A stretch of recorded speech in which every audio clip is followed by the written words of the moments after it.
What's up? How are we doing, folks? Welcome back to The Hop. I'm Gabe. That's Steven. We're ready to drink beer and chill and party and all of those things. So let's do that. That's what we do here. We drink beer, we have fun, we make craft beer entertaining. Welcome to it. Glad you found us. Glad you're back with us. Settle in, get comfy. We're heading back to New Jersey today because we just cannot get enough of the great state of New Jersey. Apparently not. Apparently they have good beers there. Who knew? That Garden State drawing us back in. The last stop on our New Jersey brewery tour that we did back in January was Montclair Brewing, and we loved being there. Couldn't exactly record there. They were packed. COVID safe, but they were packed. Right. And so it sucks for us, but it's kind of cool for them. Like, there were a lot of people in there. Again, everyone, COVID safe, everyone at their own table and whatnot. But I mean, that's what you kind of want, Exactly. And I'm glad that we get to feature them here because actually the beers we're drinking today are especially one of them is sort of mind blowing. So I think this is a good one that you can get excited about, as if you don't get excited every week when a new episode drops. Because why wouldn't they? You can follow the show if you want to connect with us. We are at the HO Podcast. That's Instagram, Twitter, Facebook.com/the HO Podcast.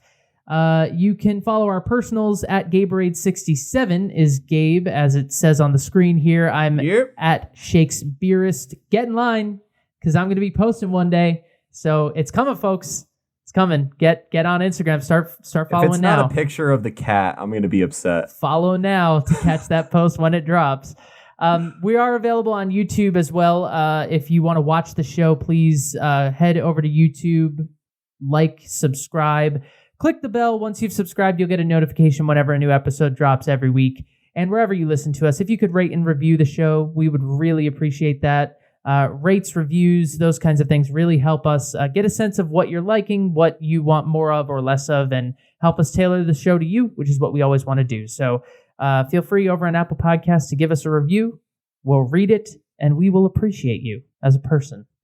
If any breweries we should hit up next, if there are any breweries we should repeat, if there are any other sexy can arts that you guys can find, any cans that are real looking good. We try to do the can arts and crafts for what we're drinking for the episode, but I'd love to give y'all a shout out if you find something that we haven't done yet, or maybe you found another beer from an episode previous that we should have mentioned, let us know. We're here for you guys. All right, Gabe, it's news time. Beer news. Alrighty, so general highlights and overviews. New Belgium has opened their... Actually, a lot of breweries have opened, made new sort of expansion moves. New Belgium has opened their new taproom / restaurant in San Francisco. We've mentioned that was coming on the show. It's now open. They opened it last Friday. A few breweries: Castle Island out of Massachusetts, Bold Rock Cidery out of North Carolina, Catawba Island out of Ohio, and Night Shift out of Massachusetts have all announced plans to open either new locations or expand. So that's exciting. Also, Northeast Drinks Group has closed on their deal to purchase Vermont Cider Company. For more information on that, you can listen back to Round 65. Our first story, a judge has denied Atlantic Beverage Distributors' motion for a preliminary injunction to avoid arbitration with Jack's Abbey. So we talked about this about a month ago now. Jack's Abbey, as a result of new franchise legislation in the state of Massachusetts, they are trying to split up from their distributor, Atlantic Beverage Distributing. Atlantic Beverage is fighting this motion in court. So this is a win for Jack's Abbey in the move to make this split. So at this point now, it moves into arbitration. Arbitration hearings are happening now. They will continue through April 23rd, and then the arbitrators have up to 30 days to issue a decision. So ultimately, this is a win for Jack's Abbey that a judge has upheld their decision to, it's kind of a signal that the law is on their side as they move to split from their distributor, which is great. Beer in the courtroom, am I right? That sounds like Love a sitcom. When beer goes to court. Moving right along, the first Brew Talks virtual meetup is happening very, very soon. This is a virtual hangout, if you will, with beer professionals in the industry talking about the rapidly evolving industry that is our beer world. The first talk is going to happen Thursday, May 13th from 3 to 5 p.m. It is being presented by Dogfish Head, their co-founder, Sam Calagione, Winking Lizard Tavern co-owner John Lane, and Julie Verratti, the co-founder of Denizen's Brewing and current associate administrator of field operations of the U.S. Small Business Administration, will all be sitting on a panel answering questions, talking about the beer world. There will be more people joining them. Those names will be released at a later date. I know they're going to have a second panel with even more people, but it could be a really great opportunity to hear from the people in the beer game about the beer game. If you are looking to submit a question, audience members are encouraged to submit at news@brewbound.com. The live event will be streaming free on brewbound.com and all the social medias. And we've got one last thing to do. This Week in Gross.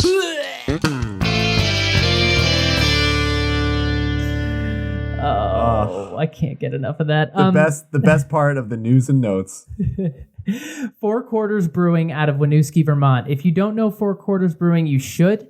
They're an excellent brewery, and they do a lot of weird beers, a lot of interesting, different takes on beers, adding weird ingredients to beers, and that's how they ended up in This Week in Gross. Oh, boy. They have re-released their Tomato Basil Fleur-de-Lis, which is a sour beer. So from the original release, Tomato Basil Fleur is a feeder fermented tart saison conditioned on roasted tomatoes and fresh basil, a perfect pairing for mozzarella or pizza. The re-release is not feeder fermented. It's they actually kettle soured it this time, which in my mind makes it worse. So let me just start with, I hate tomatoes. I hate tomatoes. They're acidic and weird and creepy and gross, and we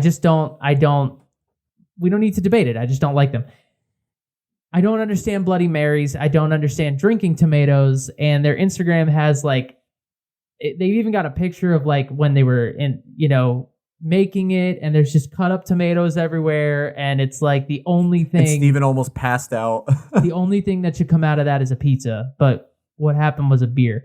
And what's really disturbing is how many people are super into this. Yeah, another comment brigade of people being like, hell yeah. It's but this time it's a real beer. Oh, yeah, that's true. Last time it was an April Fool's joke. This, I checked several times. This is real. And I mean, I can't imagine what I would say if someone put this in front of me. I don't even. I will say this, though. Totally agree. Yep. I heard this and I went, absolutely not. This is one I would try. I would try it. I'm not saying I like it. But I don't know. There's just something about it that makes me all right, that's gross, but I want it. To me, the fact that it's kettle soured, I've brought up on the show before. I like sours as much as the next guy, but kettle souring to me adds so much tart. It makes it even more tart. So yeah, that's true. It's tomato. Now it's kettle soured. I just don't. Four Quarters Brewing. We have a beer can on the shelf at your apartment in that New York, I used to live in. That is one of my favorite beers I've ever had. I've been trying to track it down forever. It had graham cracker. It's the one with the Cookie Monster guy on it, the blue bear. Yeah. That's still up there. That's Four Quarters, and I forget what was in it. It was raisins or chocolate. I don't know. But it was really good. Four Quarters Brewing is awesome. I am not trying to disparage them. But you had me at when you said you don't do Bloody Mary. This past Easter, my whole family had Bloody Marys. I had a mimosa. That's how I'm the same way. I'm not big into the blood. I love, I'm Italian. I love pizza. I love pasta sauce, all that. But yeah, I don't love the chunky tomato aspect of things. So I feel like this would kind of taste like a Bloody Mary's cousin. And for that face you just made, that makes me kind of go, I don't know. But I will volunteer as tribute and try it if someone in this great earth can put it in front of me. It's in Vermont. We could go get it. We can go get it right now. I will take the bullet. I will make the video. I will give my honest thoughts. Well, all right. Sounds like a trip to Vermont is in our future, Gabe. Are you ready for some drinking? I'm ready for some smooth jazz and drinking to follow, so yes. Hit me. All right. I propose a toast. It is not just the passing of years, but the ripening wisdom of living. It is not just a toll taken, but a well of receiving and giving. It is not just the people come and gone, but the heart's many faces and forms. Not just the winds of change and chance, but a weathering of stalls and storms. It is not just the luck of survival, but the brave conquering of strife. It is not, after all, just the passing of years, but a gathering of love and life. Be still, my heart. That was sweet, right? It's inspirational. It's very, I feel like... Yeah, I feel like a family member just hugged me. Thank you. I was looking up poetry about the tree of life, because that plays into the brewery that we're working with. So Correct, that is a poem called "Gathering of Life" by Tara Cox, and it just felt appropriate for what we're about to get into here. I would love to hear that toast with the old-fashioned music. The dun da da dun da da da. It probably wouldn't work, but it'd be funny as hell. Well, that's not what I chose, Gabe. And I make the decision. Oh, great.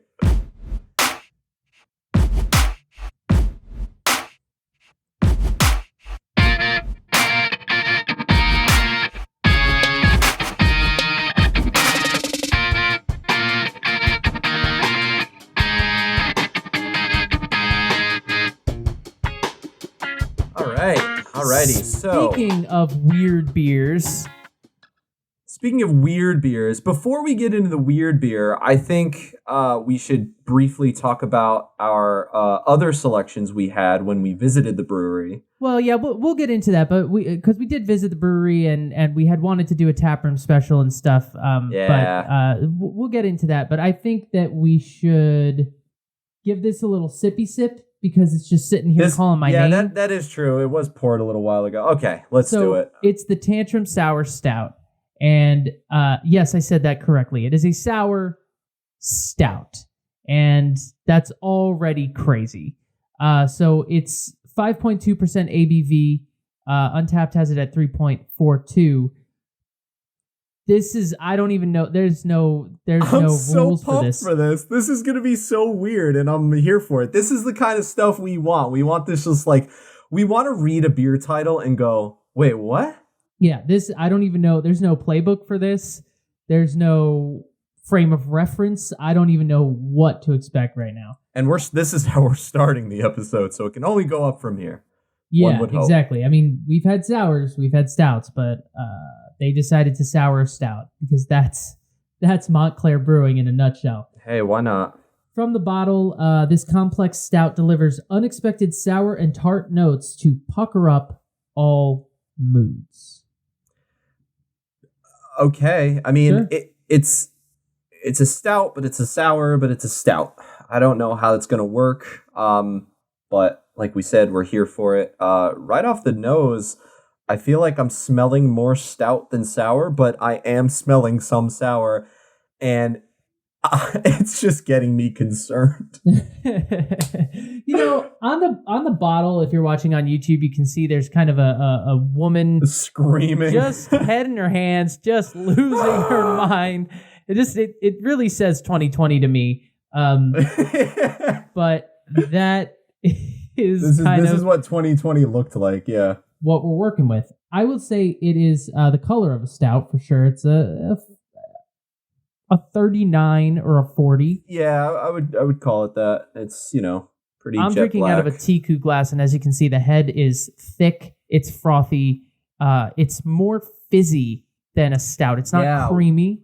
When you first pour it, you can hear it kind of sounds like soda. Like you can hear Like that's very, very clear.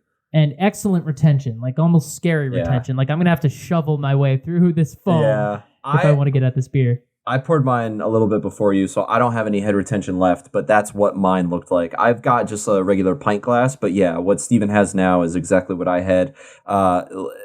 Thick, tannish, whitish head retention. But yeah, it smells like a stout with sour properties. Yeah, to your point, I'm getting roasted malt, definitely. I'm getting some like vanilla. I'm getting a little bit of fruity esters behind that, though. It's subtle.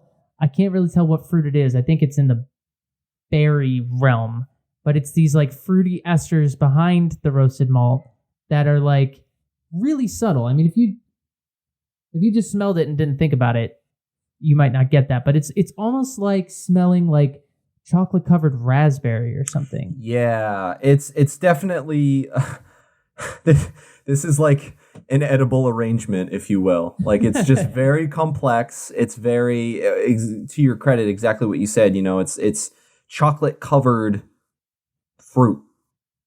I don't know if I'd say strawberry. I think I'd go with you said raspberry. I said chocolate covered raspberries. Yeah. Yeah, I think I would go in that direction as well. All right. Well, it doesn't smell tart. It smells fruity. Yeah, it's this subtle like esters behind the malt. It doesn't like, you don't smell it and go, oh yeah, there's a whole lot of yeast and like all that, coming off it necessarily. But it's a little something behind it that makes you go, huh. It's a little something behind it that makes you go, what? All right, let's do it. Here we go. Sour stout. This is the first for the hop. Whoa, dude. Whoa. That is weird. It's so weird. It's like when you we've talked a lot about, the nose and the taste being different experiences, but like when you smell it, you expect to be drinking a stout, and when you sip it, it's not that at all. It is very tart and sour. It's very decently balanced. Like there's like the aftertaste is the lingering malt. Like you get the roasted malt on the back end, like lingering in your mouth, but that's not what you taste when you're drinking it. Correct. 100%. You know what it tastes like? It tastes like somebody took a torch to like a piece of fruit on a dessert. It tastes like roasted fruit. Like I'm not getting stout at all in this. I would agree. I'm getting like, you know when someone gets like a tiramisu and then they torch it, the top of it? Yes. That's what I'm thinking. That's immediately where my mind went. You're thinking of tiramisu or creme brulee? You got people torching your tiramisu? What's the one where you talking torch about creme brulee? I don't freaking know. Maybe that one. Get your desserts, Gabe. Trying to keep the weight off. I would love a torched tiramisu, but they do that with drinks too. If you go to a cocktail bar, sometimes they'll like torch the orange peel or whatever and rub that around the outside of the glass because it adds like a nice roasted quality to this. This is so weird, but here's the thing. I don't hate it at all. I don't even not like it. I kind of do. I feel like I'm still getting acquainted with it, but yeah, it's just very weird. I wasn't expecting 100% stout just because I knew it was sour, but I was expecting some stout, and I feel like it's just a dark sour. I'm trying to break it down. I'm like, all right, so up front, when you take a sip, the first thing I get is definitely some, sour mouthfeel. It's sort of, the tartness sort of hits the back of your palate right away. I get some citrus. It's a delightful fruitiness that's sort of like orange and some berries, like sort of like strawberry, raspberry. It's sweet for sure. And it's really good. Like it's really like dessert-y, I guess. Like chocolate covered fruit is the best way to describe it.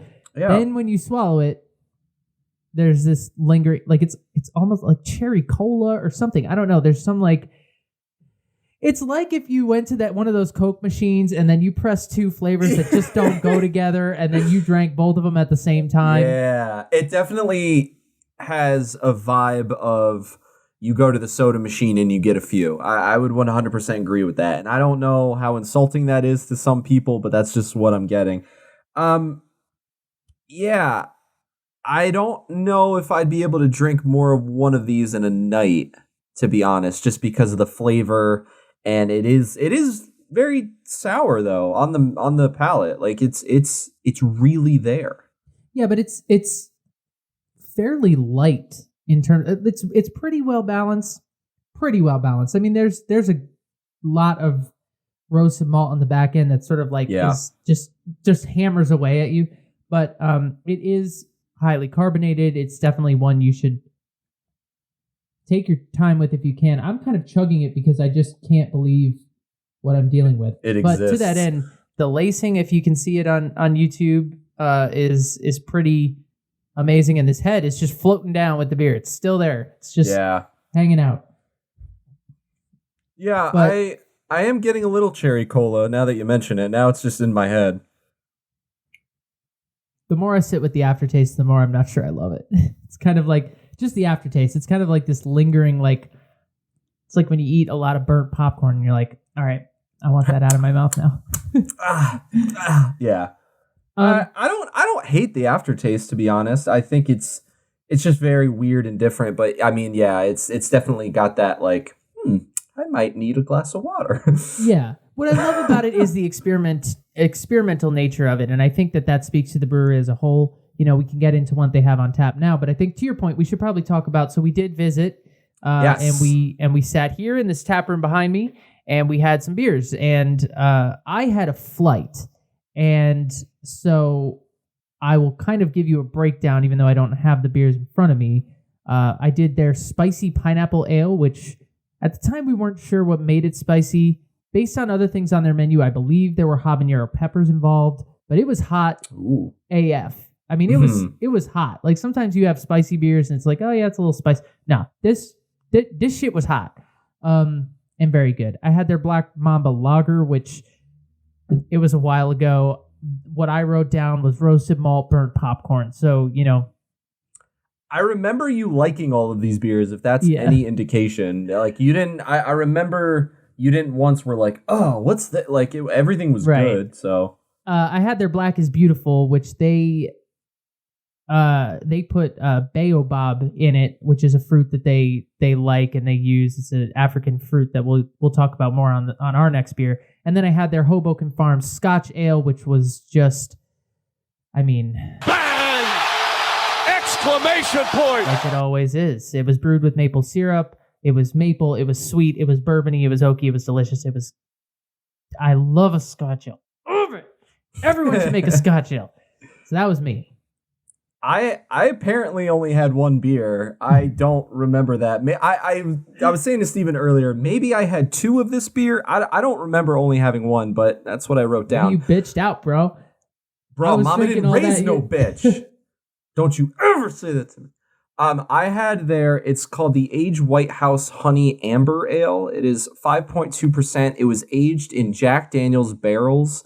It had notes of caramel, sweetness, malty, toffee, regular amber flavors, but a little bit sweeter, candy apple. It had light carbonation. And then, as I was doing research on the brewery, I found out it's based on the recipe that President Barack Obama used with White House chefs to make the first beer known to have been brewed at the White House back in 2011, which made it that much cooler.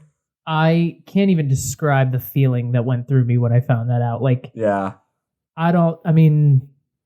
could the man get any cooler? Yeah, that's so fucking cool. That's so dope. And like, I've thought about it, like, what other presidents were like, hey, let's make some beer? No, like, Obama was like, no, I want craft beer. This dude, like, walked into the chefs were like, Mr. President, what do you want for dinner? He's like, I'm not here for that. Come here. I want to make a beer here. The first beer ever known to have been brewed at 1600 Pennsylvania Avenue. That's just, I don't even have, I mean, that's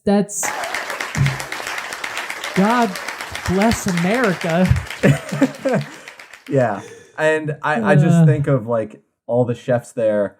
There was probably, how funny would it be if there was one guy who was like a home brewer on the side that stood up and was just like, put me in, coach. Bearded I got dude, this. like looks like a Vermont home brewer, like Mr. Cap President. on, just like, let's do this, Let's Mr. go. President.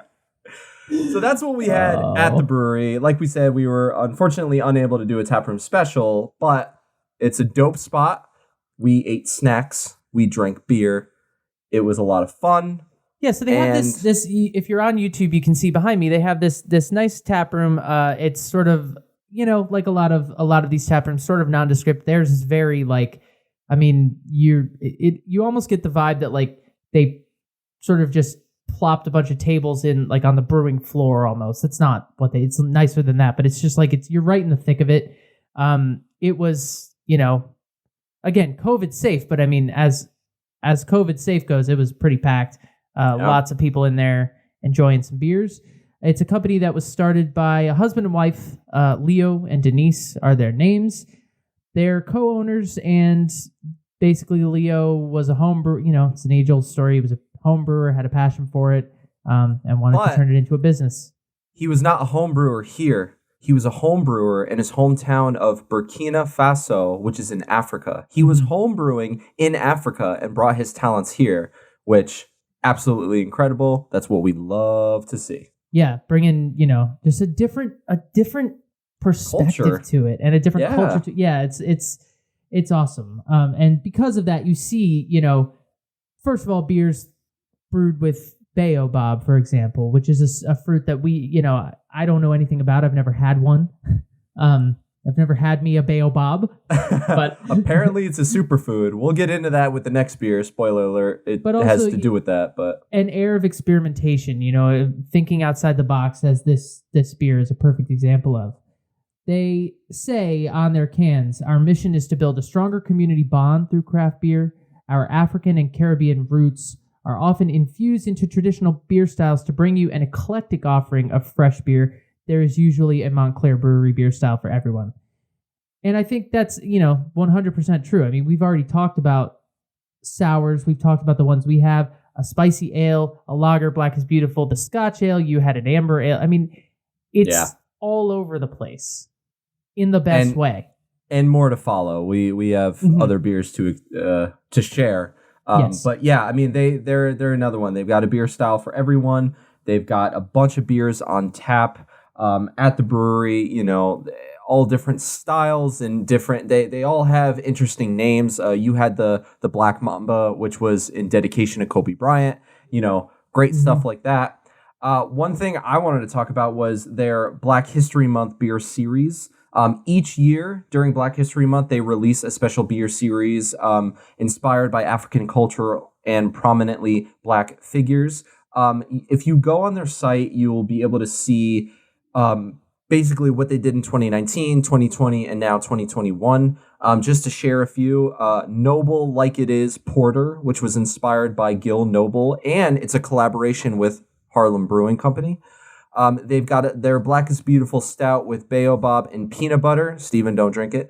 It's inspired by George Washington Carver. And then the last one for 2021 was the Bozeman Wild Ale, which was inspired by none other than Chadwick Boseman. So they make beers like this all the time, well, during Black History Month, but it really is interesting to see how they dedicate it and the inspiration that goes through it. Like, it's, as you mentioned, all about background and culture. They don't shy away from that at all. Yeah, I mean, they are a Black-owned brewery. Again, it's part of their identity, made a major part of their identity, and it speaks to the kind of beers they're putting out. And to that end, also towards the end of 2020, at the end of last year, they received the 8 Trill Pills grant, which hopefully, if you're a regular listener, this should sound familiar to you, because that's a grant from Crowns and Hops Brewing Company, which we featured just a few rounds ago.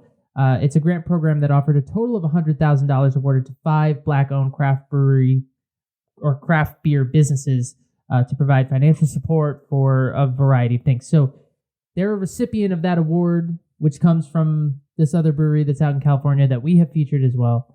But it's important in that it's part of their identity and part of their culture, and it's important and plays a role in pretty much everything they do, their mission, the beers they're putting out, everything else. Yeah, it's really great to see. We love it when, obviously we love things like this, but we love it when breweries, like the brew masters, so to speak, are giving themselves to their art, if you will. I mean, they're not just making like, all right, let's make a double IPA and call it something that everyone else does and it'll sell. No, I mean, it's all about them. They have a beer, it's called the Motherland. It's inspired by Burkina Faso, Leo's home country. The Kingston Porter is inspired by Denise's Jamaican roots because Kingston is the city capital of Jamaica. I mean, they bring themselves to the beer. And, they say like, write what you know, like brew what you know. And, it's a perfect example. It really is great. That was good, Gabe. Well done. Shit was deep. Yeah, no, it's true though. I mean, that's as artists, that's what we try to do every day, right? I mean, that's what we do as actors, is you try to bring yourself to your work, because that's the only thing anyone ever wants to see or read. I mean, think about every bit of art you've ever loved, music, whether it's film, TV, books, actors. I mean, you want to see someone express themselves and bear a little bit of their soul, and so. We've talked before about how beer is an art form, and these individuals, Leo and Denise, they're sort of bearing their soul through their beer, and that's fucking beautiful and deep. We just got deep here on the hop. Feel all the feels. Come along with the ride for us. Come join us. Come feel all the feels. It's great. Yay! Woo! The Hop Podcast with Gabe and Steven. Okay, well, do you want to offer some final thoughts on this bizarre, intriguing concoction we have in the form of a sour stout? Sure. Forgive me, but not my favorite. I gotta be honest. It's not bad. It's just, I would not be able to drink more than one of these in a night, just based off of the flavor and the profile of it. I love how weird and different it is. I love how it's sour, but it has roasted notes to it. I think that's really cool. I love stouts, love those roasted notes to it. But yeah, it feels like a roasted sour, and that's fine, but that's not my go-to. So I'll happily drink another one, just not tonight.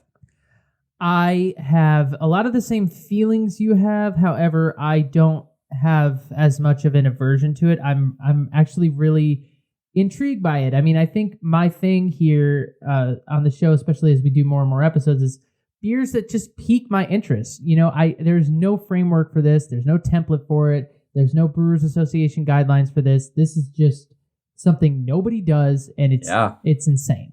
And so also, to me, I want it on record. I don't know if we've ever said this. I'm sure we have, but as much as what I just said and what Steven just said, we have a rule here at the Hop. We don't leave beer on the table, and if you do, you're part of the problem. I will be finishing this, and so will he. I just want that out there. 100%. Okay, good. Okay, if you're in a restaurant and you, I don't care where you're at in life, you do not leave beer on the table. You don't leave beer on the table. You just don't. That's unacceptable. But I really like this, and I think that it's. Would I go out and order another one if I had a bunch of other options on the menu? Maybe not. But I'm really glad that we picked this up and shot for it, because it's bizarre, it's different, and I think it speaks to their attitude towards experimentation, and I think that and playfulness and everything else. It is a sour with a roasted malt bite in the back end, and it's just confusing, and it's completely worthwhile to get your hands on it and at least see what that might be like. Yeah, I say at least try it. If you're concerned, get it in a flight. Get a little pour. Get it or ask them. I mean, I'm pretty sure at the brewery the day we went, we were like, "Hey, can we try this?" And they gave us a little bit. Like they'll do that. Like just try it. It's crazy. It's weird. It's different. We like that. Keep recommending and if you're super into sours, you might really like this. This might be sort of like a darker version of something you like anyway. So, and if you like tiramisu, you won't like this, but if you like creme brulee, you will. Gabe, learning about desserts. We're just learning together in a safe space. Okay, you want to get another beer? Gee, let me think. Yes, I do. All right, so we're moving on to their Baobiere. Baobiere. Baobiere. Oh, God. It's a golden ale. It's a golden ale brewed with the Baobob. I mentioned it before. The Baobob is a fruit, an African fruit, the fruit of the legendary African Baobob tree, which is referred to as the tree of life, hence my toast. Callback! It's a fruit that brings light, tropical citrus flavor and aroma that apparently works wonders in this crisp and delicious golden ale. We will see about that. Apparently, it's a super fruit. Apparently, it lets you fly and basically turns you into Superman or Superwoman. It's like kale and chia seeds and stuff like that. No, but it's been known to have antimicrobial, antiviral, antioxidant, and anti-inflammatory properties. So yes, it's like kale. This is the first time that a beer will make you feel better. I mean, beer always makes us feel better, but like medically, not passionately and spiritually. Yeah. Well, I'm looking forward to it. I have seen this beer described as a golden ale, a sour, a fruit ale, and a cream ale across various different iterations, various beer Someone advocates got it on right. taps. So somewhere in there is the answer. It is 7.8% ABV. It's got a 3.65 on Untapped. And here she is. It's very I would say yellow. Cloudy. I'm not going to say hazy, but it is cloudy. See, mine is not. Like, look at mine. Yeah, that's so... Wow. Wait a minute. Ours look very different. We got the same beers. Wait. We bought them in the same beer, 4-pack. Yes. Uh-oh. Yes. Oh. Who screwed up? Oh, no. Oh, the green screen. Put it in front of you. I just see through the can. Whatever. I know. Yeah, why? Maybe I have like the beer mug. Maybe your glass is dirty. It's not. I washed it yesterday. I don't know. Well, anyway, mine is very clear and it poured with like no head at all. So yeah, I feel like if it did have a head, it was, for all of 5 seconds and then it ran away. But yeah, it's very, I think both of ours are very orangey. Mine's on the darker side. I would put it between a 9 and a 10-ish on the SRM chart. Yours, yeah, I would put a little bit lower, though. That's so weird. It looks lighter on camera than it is, but it is golden. Yeah, like it's pure gold. I mean, I would say, yeah, 7 or 8, probably. Yeah. And That's obviously no lacing or anything because there was no head, so there's no foam. Almost looks flat, except there's bubbles coming up from the bottom, so I know it's not. It's good. Samesies. Good to go. Right off the smell, remember earlier when you mentioned someone described it as a sour? You getting sour off it? Not sour, but fruity tartness. I'm getting fruit for sure, and I'm getting cream ale is the closest thing I'm getting off this because I'm getting malt. I'm getting some grass and hay. I'm getting some... your face says that you're not getting that at all, and it's making me wonder if we have different but we don't, for sure. We don't, we have the same can. We bought it from the same 4-pack, but yeah, I'm getting a lot of like fruity tartness, maybe some citrus, but I'm not getting a lot of like hay.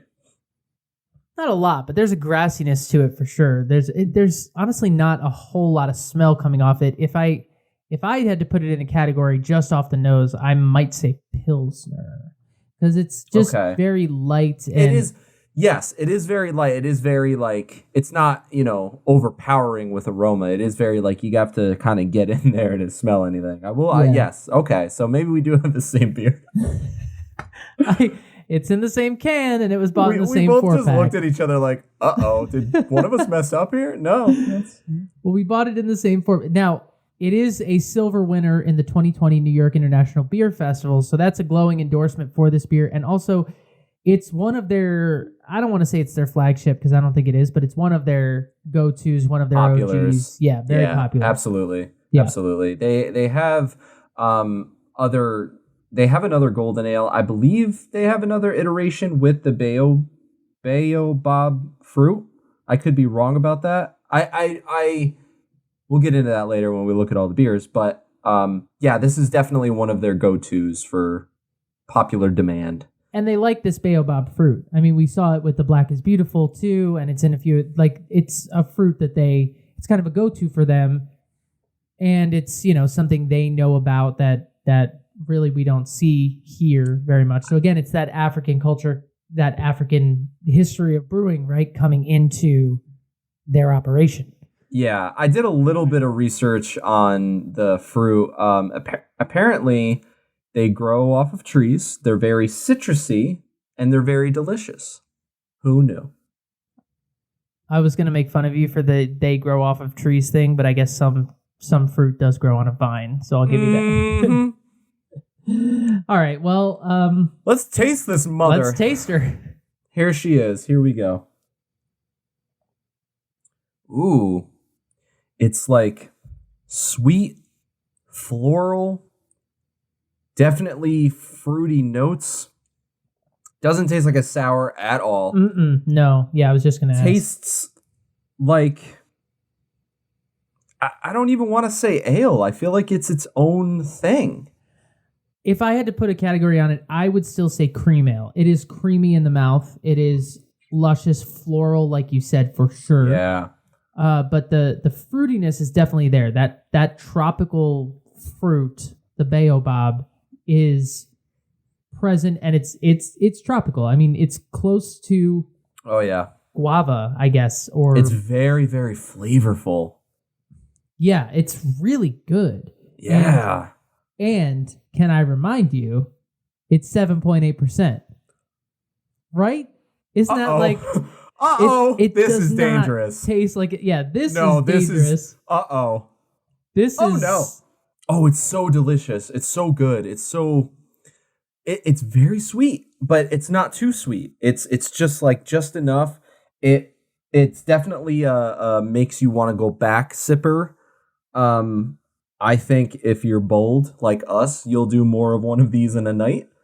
But I really enjoy this. I would love to try the fruit on its own now, just so I can see how that factors into the beer. But very flavorful, very tropical, like you said, 100%. You know what I love about it? You don't often get a beer that's that tropical and has that much fruit in it, and there's no sour astringency to it, and there's no hop bite. It's not an IPA.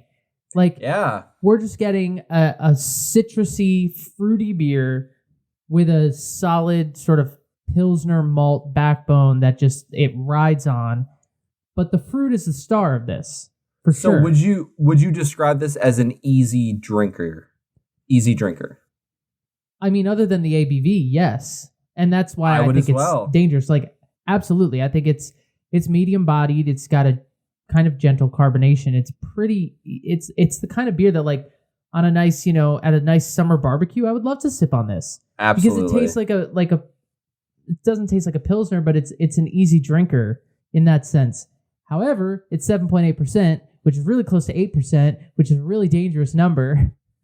So it could really do some damage. Yeah, but I mean, whatever, we can take it. I do think this would be best in the summer. I'm just getting that sort of vibe off of it. Yeah, I agree. It's an easy sipper, but it's a dangerous sipper, and it's flavorful and delicious. And now that I'm drinking more of it, I am getting a little bit of that creaminess that you talked about. Yeah. It's a subtle thing. It's like there's a little like vanilla, or there's just a little bit of something in there that's not fruit, and it's the malt coming through, right? But it's not the yeasty, grassy, bready thing that I got on the nose. It's not that. It's just sort of a nice creamy base almost. This beer is gonna make us feel a certain way. We said it was dangerous. Ruh-roh. Yeah, I'm all about it though. This is solid. This is great. This is a really good beer. I got my beer mug, so it's like the beer emoji. I was a little nervous when it had no head retention and it was all over the place in terms of styles from what I saw online, and then yours was hazy, mine wasn't. I was like, I don't know. That's when I went, wait a minute. What happened here? No, it's awesome. It really is. Very good. Love a golden ale. I feel like not every brewery has one. Most breweries have that one or two, but love me some gold. Are you ready to bust out your Bob Ross personality and talk a little bit about some can art, Gabe? Oh, I think I'm ready.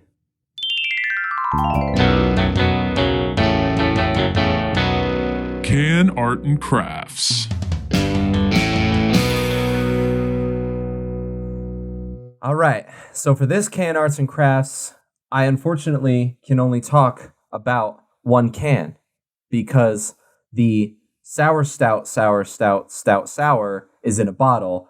And truth be told, I don't have it in front of me anymore. Steven, do you still have the bottle in front of you? Yes. Wait. There you go. No, I don't. I lost it. Sorry. Damn it. All right. Well, anyway, here we go. Real quick. The bottle, the sour stout sour. Say that 100 times fast. It's got the screaming lady on it with her hands like, ah! So that makes me think of, as you said earlier, 2020. So that's got like the humor aspect to it. However, the label does kind of look just like a piece of paper. I don't know if they got lazy with the label making or maybe they just kind of were like, that works. But that's fine. Then we've got this can. Now, I love it. It's very green. It's got the tree. It's got the logo center stage. It's got the name and everything right in front of it, but the green really pops. This beer can you will find this on the shelf, no problem. It's got the vibe of it too. I mean, like we said last week with the Pilsner we drank with the mountains, like it puts you in that frame of reference. This beer with this can, like this is just the summery vibe to it, outside picnic. I mean, it puts you there and it tastes like that. So it's perfect. I'm going to give this can 6 gold stars.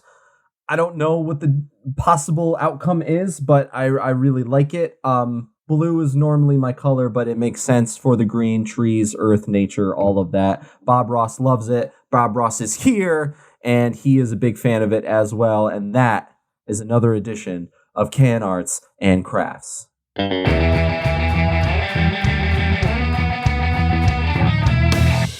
If you're on YouTube, you just got a special treat. And if you're on YouTube, you know what I'm talking about. And if you're not, too bad. You'll never know. But it's going to happen every week. Bobby, getting down. All right. What else does Montclair Brewery have to offer? They have a lot, as we mentioned, all over the place in terms of beer styles. Also, they have their own root beer. And they have their own seltzer. Their root beer is 5.2% ABV. So it's a hard root beer. They also have a seltzer that they brew, a raspberry hard seltzer at the moment. But they have so much more to offer. I see a lot of sours. I see a lot of ales. I see a shandy, perfect for this time of year, 3%. If you want one of them light beers. Shandy. I'm looking at the Mango Fire Ale. That's what I was going to bring up. Go ahead. Yeah, it sounds incredible. Full-bodied ale flavored with mango puree and habanero pepper, giving a nice spicy kick at the end. That's why dope. I said earlier that the pineapple, I've decided, probably had habanero in it, because we didn't know at the brewery. It didn't say. But if they're working with habaneros, I would think they're working with habaneros. And when they say it's spicy, it's spicy. Okay? It's spicy. I'm here to tell you. You gonna need to power through. Shit was spicy. They still got that Black Mamba lager on there that I had. They have a golden raspberry framboise. And they still have the I went- spicy pineapple too. Framboise. I went to high school with her. They have a beer called, it's a pale ale called Blacker the Berry Blackberry Jam Ale. I do know that is another one of their OG popular ones. Okay. That normally sells off the shelf. Sounds good, looks great. What Get jumps into off the page to me is a lot of fruit. Frog Hollow Yeah. orange wheat, the raspberry seltzer, the raspberry framboise, the blackberry that you just mentioned, coconut, black mamba lager, the golden raspberry, the tropical blend pale ale.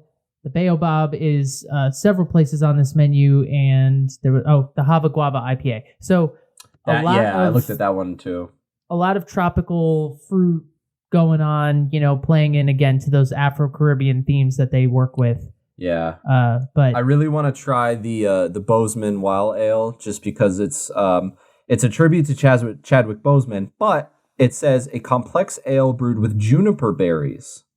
And you nice. might like that because you really like gin, and isn't juniper berries in gin? Yeah, juniper is a gin out of it is a herb / fruit that you get on gin. So that's a good point. I have really taken to gin as I've gotten older. I didn't always really like gin. Old man. There's a bucket in the basement when I was younger that got a lot of gin, and I had to swear off gin for a couple of years. The times, how they have changed. Yeah. Fun times. But to their point, like they said in their description of themselves, something for everybody at Montclair Brewing. Definitely something to make you happy, whether you're a beer drinker, a hardcore beer drinker, a heavy ABV drinker, a stout lover, a sour person, or everything in between, or you just want a hard root beer. And here's the Black is Beautiful with the Baobob. Yes. So 9.1. Ooh, heads up. All right, we have to go before we get out of here. We always like to end on a fun topic, and it's baseball. It's baseball season, and baseball is decidedly the inferior sport. Can we all agree on that? Ladies and gentlemen, I would like to report shots have been fired. Shots have been fired. Baseball takes way too long. What I love is right now they are trying. So they're in an effort to speed up the game. If you haven't watched in a couple of years, now when they go into extra innings, they put a runner on second and they start the inning. Hilarious. It's so stupid. It's like, all right, now you're concerned with how long the game's been going on. It's not the fact that whenever there's runners on base, the pitcher gets to have a 45-minute meeting in a boardroom with their coaches. That's fine. Yeah. Football, we get 3 timeouts a half, but baseball, they can talk whenever they want. But it's the extra innings. They did kind of cut back, I guess, for mound visits. They only allow 6 in a game now. That's still a lot. That's very generous. It's very generous, but they're trying to make it move. And I in my experience, every baseball game I see now, I think we're past the days where it's like final score 1-0. Like now it's like 13-5. It's like, oh damn! Like it's like at that point. I mean, if you've survived 3.5 hours to make it to extra innings, now all of a sudden it's like, let's speed this up. I got places to be. Yeah. All right, that's not what we're here to talk about. The LA Dodgers in their season opener had one of the weirdest plays I've ever. They had an oopsie. I've ever. I didn't even know this was a thing. Baseball's weird. So what happened was one of their players, Cody Bellinger, hit a 2-run home run. It bounced off the glove of the opposing player and over the fence. So the Dodgers would have scored 2 runs because there was a runner on base. However, the base runner, Justin Turner, was on first base. He thought the ball had been caught, and so he raced back to first base as Bellinger, the hitter, was running around first base. So Bellinger tried to stop him but couldn't, and consequently, Bellinger ran past him as Turner went back to first base and that's to an tag, out. And apparently that makes him out. Which is crazy. An out, yeah. If you're running and you go by the person who's running in front of your teammate running in front of you, you're out. And so Justin Turner didn't know it was a home run. He thought he had to go back, and Cody Bellinger was like, wait, what? So, whoops. Why does that make him out? Because when you're running the bases, you can't run like if your teammate in front of you is running the bases and he's slow, you could just run past him, but like it's kind of cheating. Like you have to wait for him to go because he's in front of you. But consequently, so they called Bellinger out. They let Turner go home. So it ended up being just a single RBI instead of a 2-run shot. And they still lost. What was the score? 13-8. Oh, no, it was 8-5. They still ended up losing. What are we doing, LA? Get it together. But I didn't know that was a rule was a thing. And so it just is another. I have been wondering about this, though. Like, a lot of times you see players running home and like the ball is coming home and you're like, oh no, they're not going to make it. I'm like, can they pull a juke move like football? Like, can they like spin out and fake out the catcher? There's video of, I think it was Hideki Mats. No. It was, I don't remember his name. One of the Yankee players, Ichiro Suzuki. Boom. Go Gabe. Ichiro Suzuki was when he was running home, the catcher grabbed the ball, he jumped over him and like tagged the base like that, like over him, and that counted. Yeah, As long as he doesn't touch you, you can do whatever you want. I've seen you can the like over kick thing, them apparently. But like, how far is too far? Like, what if he like started running towards the pitcher's mound? It was like, chase me down, and then once he cleared out, that he came back towards. Like, I mean, do you have to stay in the line? I believe you have to stay in the line, but at the same time. Yeah, what I love is that when they're running, like, okay, so the guys who are playing defense, you know, they're in the field, they have the ball and they're just throwing it back and forth to each other. It's called being in a pickle. Yeah, that happened the other day. And that always makes me laugh. No, he's in the pickle. That happened during the Yankee game like a couple days ago. Yeah. That happened to Brett Gardner. Stupid. But I love Brett Gardner. This sport is just... it takes a very long time. It's more like chess or golf. It's more like it's not built for people to watch, except that every now and then something exciting happens. I also don't understand why they can't figure out how to get their announcers into the stadium. What's that about? I mean, Joe Buck has been calling game. Like, I know there's COVID, obviously, but like, it was the main concern. COVID. Who was it? It was Paul O'Neill who couldn't get in there. Yes, but now lately the Yankees have been on the road. We apologies, we're I mean, my family's Yankees people. Like, we're from Connecticut. It's just it's in our blood, so that's what we're working with here. They've been on the road. None of them are there. I mean, Michael K isn't. Nobody's there. They're all virtual. Yeah, it's probably COVID and whatnot. Well, I know. Yeah, but you say that like it makes sense, and like Joe Buck has been calling games since. I didn't see Tony Romo doing that shit from home. He was in the building. A lot of the basketball announcers have been doing it from home too. There's like background videos. Kevin Harlan's just like in his office, in his house. God only knows where that is, just calling the game. And my biggest thing is what happens when the Wi-Fi cuts out. Bang! Exclamation point! No, see, here's the thing. Mike Breen is always there. Oh, of course he is. He's always there. Him, Mark Jackson, and Van Gundy, they're always there. What if the Wi-Fi cuts out? I mean, you'd just be without you'd be screwed. You'd be like, what well, would you do? Something's happening. My wife, you'd probably just stop talking, and the other person would take over. But yeah, I just don't understand that. I mean, I get COVID obviously, but my point is like, all right, so there's vaccinations happening now, and all these dudes are definitely. I mean, you and I have gotten vaccinations, so at this point, all these dudes should be vaccinated by now, or at least partway. So what, I mean, unless you're telling me, I understand it's cheaper to have them not be there. That makes sense to me. But in that light, then they will never be in the stadium again. Right. And I feel like they should be. I would like them to be. It doesn't affect how I watch the game. It bothers me. I will say this. On principle. Baseball is a lot more fun when you're there, especially during the playoffs. I went to that Yankees-Twins wildcard game a couple years back.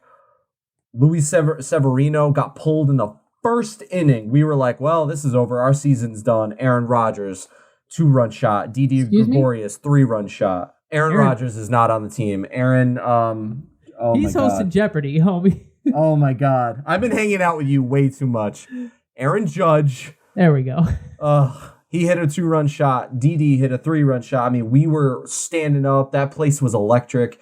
It's better to be there. And we were talking about before this episode, we're gonna go soon. Oh, we're going absolutely. And we're gonna spend $13 on an amp.